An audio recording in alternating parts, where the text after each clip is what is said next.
Paano ba? 8 tips kung paano pasayahin ang babaeng mahal mo. Pero bago ang lahat, please like and subscribe sa ating YouTube channel. Magugulat ka, ang pang-8th na tip ay sobrang effective, kaya make sure na tapusin ang video na ito. Ready ka na ba? Here's tip number 1. Purihin mo siya. Simple lang naman ang gusto ng mga babae. Gusto nila yung naa-appreciate sila ng mahal nila. Kaya naman, ikaw bilang asawa o kasintahan, ikaw mismo ang pumuri sa kanya. Kapag maganda ang suot o makeup niya, sabihin mo sa kanya na maganda siya, na bagay ang suot ko sa kanya. Kapag may ginawa siya para sa'yo, halimbawa pinaglutuan ka niya, bigyan mo siya ng compliment. Hindi man masyadong masarap ang luto niya, i-appreciate mo pa rin ang effort na ginawa niya para sa'yo. Minsan kasi ang mga lalaki, hindi nila na-appreciate yung mga bagay na ginagawa ng mga babae para sa kanila.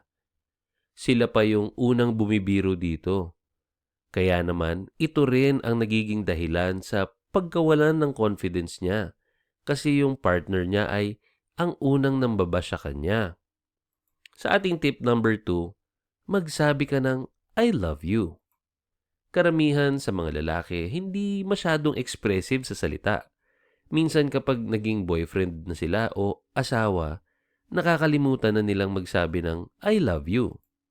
Baduy man para sa kanila magsabi ng ganitong mga salita, pero ang mga babae kasi ay mas gusto nilang ina-assure sila araw-araw na mahal sila ng partner nila. Kaya sabihin mo lagi sa asawa o girlfriend mo na mahal mo siya. I-assure mo siya na mahal mo siya. Bago kayo matulog, sabihin mo sa kanya na mahal mo siya at sabayan mo ito ng halik.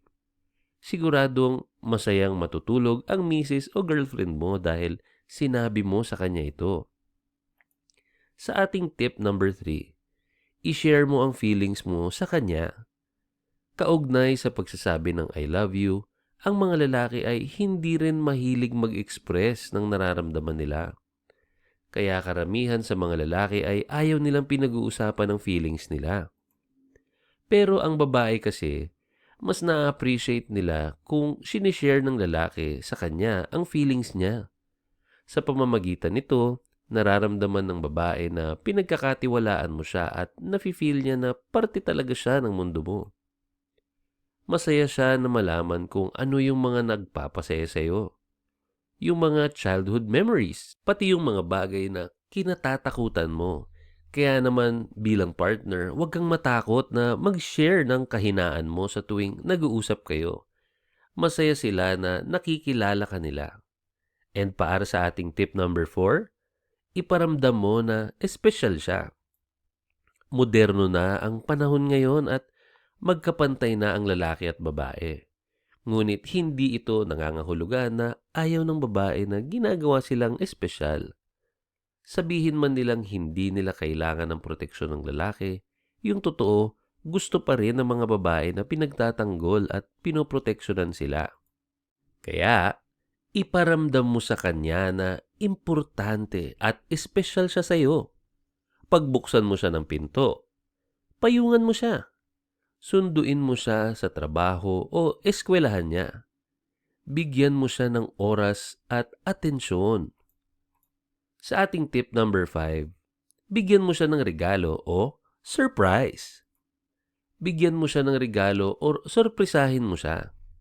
Hindi naman niya kailangan ng alahas o mamahalin ang regalo. Mababaw lang naman ang kaligayahan ng mga babae. Gusto lang nila yung naaalala sila ng mahal nila. Kaya naman, sorpresahin mo siya ng simpleng regalo. O kaya ng chocolates at bulaklak. Kumain kayo sa labas o maglakad kayo sa beach or sa park. Sorpresahin mo siya ng simple ngunit romantic date. Siguradong matutuwa ang babaeng mahal mo kapag ginawa mo ito. Ika nga, it's the thought that counts. Sa ating tip number 6, importante ito at madalas ito ang pinaka kinakailangan nila. bigyan mo siya ng oras. Masaya ang babae kapag nakikita niya na pinaprioritize siya ng lalaki, na pinaglalaanan mo siya ng oras. Halimbawa, nag-conflict ang lakad niyong magkasintahan sa lakad ng mga kaibigan mo. Magiging masaya siya kapag siya ang pinili mo. Isa pa, sa tuwing magkasama kayo ay ikaw ang pinagtutuunan niya ng pansin. Hindi siya nakatingin sa kanyang cellphone at nasa iyo lang ang atensyon niya. Sa halip na sa ibang bagay, pinapakinggan ka niya sa mga kwento mo. Masaya ang babae na makasama ka at binibigyan mo siya ng oras. Kaya naman, kapag magkasama kayo ay siguraduhin mo na nandyan ka sa kanya, physically and mentally. Magbanding kayong dalawa sa pamamagitan ng paglalaro na magkasama. Magluto kayo o di kaya manood ng pelikula. Sa ating tip number 7, tulungan mo siya sa mga gawain niya. Kapag nakikita mong maraming ginagawa ang partner mo, tulungan mo siya. Siguradong magiging masaya siya kapag nakita niyang nakatapon ang basura. Nakapagluto ka na ng ulam o nakapaglinis ng bahay. Ang trabaho sa bahay ay hindi lamang pambabae. Kaya kailangan ay magtulungan ang babae at lalaki sa gawaing bahay. Kapag marami namang ginagawang assignment ang kasintahan sa trabaho man o eskwela, tulungan mo din siya. Tanungin mo siya kung paano ka makakatulong. Siguradong matutuwa siya na nag-offer ka ng tulong. Gawin niyong bonding ang paggawa niyo ng trabaho o chores. Isa ito sa nakakapagpatatag ng relasyon.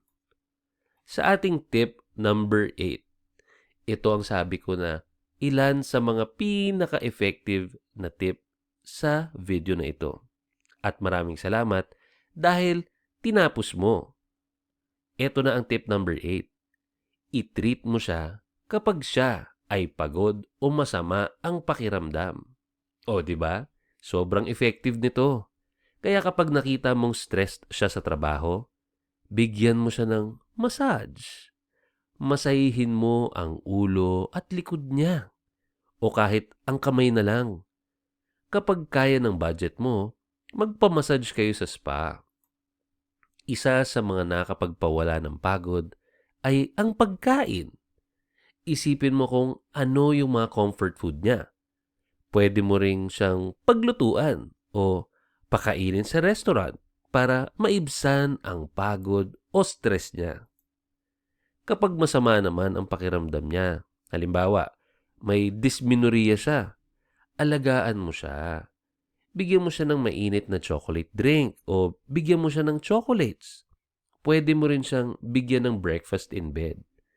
In short, dito mo ipaparamdam sa kanya na seryoso ka talaga sa kanya. Sabi nga nila, hindi enough ang material na bagay. Dito kailangan iparamdam mo sa partner mo, sa iyong girlfriend or sa iyong asawa na seryoso ka at ang intensyon mo sa kanya ay alagaan siya. Darating ang panahon na in the near future ay makikita niya na ito pala ang taong makakasama niya habang buhay. Kailangan iparamdam natin sa kanila na hindi tayo nandito lang para sa lambingan, para sa kilig. Andito tayo para sa ups and downs, lalong-lalo na kapag pagod siya o masama ang pakiramdam. Ito ang ilan sa paraan para maiparamdam mo sa kanya na mahal mo siya at espesyal talaga siya sa iyo. And with that, kumpleto na ang ating 8 tips. Once again, maraming salamat po sa inyong panonood. Don't forget to like and share ang aming mga videos. At syempre, comment na rin kung meron ka ring mga suggested tips or kung meron kang experience na halos kaparehas ng mga nabanggit natin sa ating tips. And para naman sa mga suggestions ninyo na gusto nyong pag-usapan, maaari lang, huwag kayong mahiya i-comment ang mga suggestions ninyo. And kita-kits tayo sa mga future videos.